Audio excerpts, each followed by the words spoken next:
Now, usually I don't use microphones, so can everybody hear me? Yeah. All right, if you can't, shut the hell up. I survived gunshots, knives, attempted suicides, and death from a seizure before I was 5. See, God got me here for a reason. And even as a youth, my parents said it was apparent I'd be a preacher, but I thank God that I'm a poet. See, I stay devoted. Spoken word for me is more than Sunday mornings, Wednesday nights, poetry slams, and open mics because I don't play poet. Because this gift ain't a game God gave me.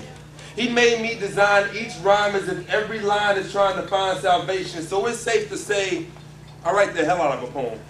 Rewind. I design every line as if every rhyme is trying to find salvation. So it's safe to say, I write the hell out of a poem.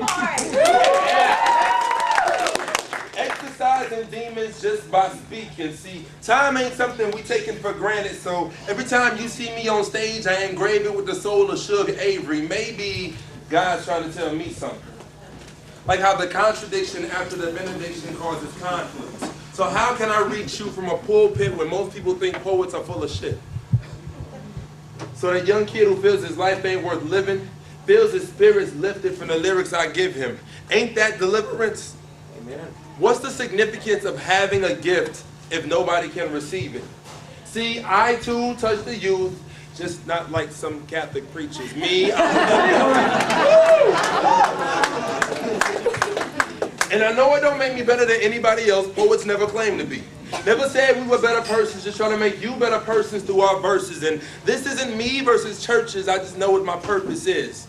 See, I stare at blank pages, and they look right back at me, asking me what is it that I have to give. Because somewhere, some little girl has had her life jaded by a rapist, her mama makes her call daddy. And had she never heard the poem with the line where I say she's somebody's sunshine, she'd have stopped trying. Another murderer, suicide victim prevented by what was prevented. See, that's that red stripe beer. Don't drink before you get on stage. Prevented by what was written. See, I write to lighten the loads on their shoulders, console them, and build up pillars of respect so those columns don't bind and they pick up Virginia texts. Forget poetry. I write lifelines. Rewind time until you find points you're saved. Save your points, find you until time rewinds. Guys, this ain't poetry. These are testimonies. And every person tonight you hear speaking is nothing more than a deacon. And we didn't come here for some game or some show and shit. It stopped being a poem about a minute ago. This ain't a poem. These are God's teachings reaching my thinking, leaking through my ink pen, on stage speaking in hopes that I reach them, His people. This ain't a poem. These are God's teachings reaching my thinking, leaking through my ink pen, on stage speaking in hopes that I reach them, His people. Which people? Anybody breathing. And if your love is as blind as mine, you can see what I'm seeing, so I'm going to keep on speaking until He say when. The doors of my verses are open. Let the church say, Amen. Well.